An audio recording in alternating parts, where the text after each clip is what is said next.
और सीएम योगी का जलवा अब हिमाचल प्रदेश के बाद गुजरात विधानसभा चुनाव में भी दिखेगा। सीएम योगी अब हिमाचल प्रदेश के बाद गुजरात विधानसभा चुनाव में भी पार्टी के स्टार प्रचारक के तौर पर रहेंगे। इसके अलावा मथुरा से बीजेपी सांसद हेमा मालिनी भी गुजरात के स्टार प्रचारकों में शामिल रहेंगी। इसके अलावा बीजेपी से जुड़े उत्तर प्रदेश के भोजपुरी सुपरस्टार भी गुजरात चुनाव में जलवा बिखेरते दिखाई देंगे। गोरखपुर के बीजेपी सांसद रवि किशन और आजमगढ़ के बीजेपी सांसद दिनेश लाल यादव निरहुआ भी गुजरात बीजेपी के स्टार प्रचारकों में शामिल हैं। वहीं दिल्ली के सांसद मनोज तिवारी को भी इस स्टार प्रचारकों की लिस्ट में जगह मिली है।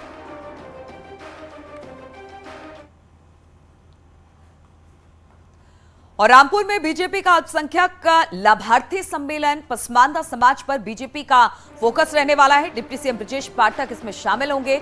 मुख्तार अब्बास नकवी भी इसमें मौजूद होने वाले हैं। मुस्लिम समाज के लोगों से संवाद का कार्यक्रम रखा गया है।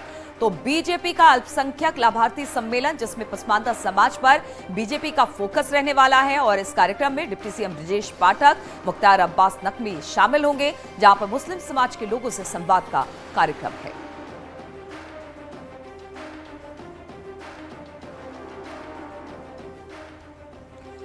और इसी पर बातचीत करने के लिए विशाल हमारे साथ जुड़ गए हैं। विशाल, पसमानदा समाज के लोगों से जुड़ने की बीजेपी की कोशिश है और सबसे बड़ी बात यह है कि बड़े बड़े नेता यहां पर पहुंच रहे हैं। किस तरह की तैयारी इस सम्मेलन को लेकर की गई है?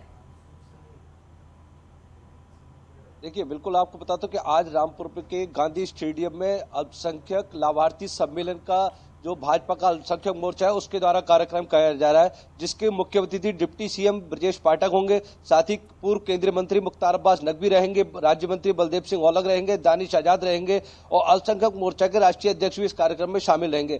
करीब जो प्रदेश अध्यक्ष जो अल्पसंख्यक मोर्चा के उनका दावा है कि 95% जो पसमानदा समाज के लोग हैं जो उनसे जो क्या कहते हैं इस कार्यक्रम में शामिल रहेंगे और सीधे सीधे जो मुस्लिम लाभार्थी है उनसे इनका संवाद किया जाएगा। वही बीजेपी एक तीर से दो निशाने लगाने की तैयारी कर रही है। वही इस जो नगर विधानसभा की सीट है ये मुस्लिम बाहुल्य सीट है। इस समय रामपुर में उपचुनाव के लिए नामांकन शुरू हो गया है, तो वही मुस्लिम वोटरों में जो है बीजेपी इस कार्यक्रम से सेंध लगाएगी। अब देखना यही होगा कि इस कार्यक्रम के द्वारा कितने मुस्लिम वोटरों को जो बीजेपी जो है अपनी ओर खींचने में आकर्षित होती है। जी बिल्कुल, चलिए इस खबर पर लगातार हमारी नजर बनी रहेगी। और रामपुर में विधानसभा उपचुनाव होने हैं, उससे पहले बीजेपी का यह सम्मेलन अपने आप में काफी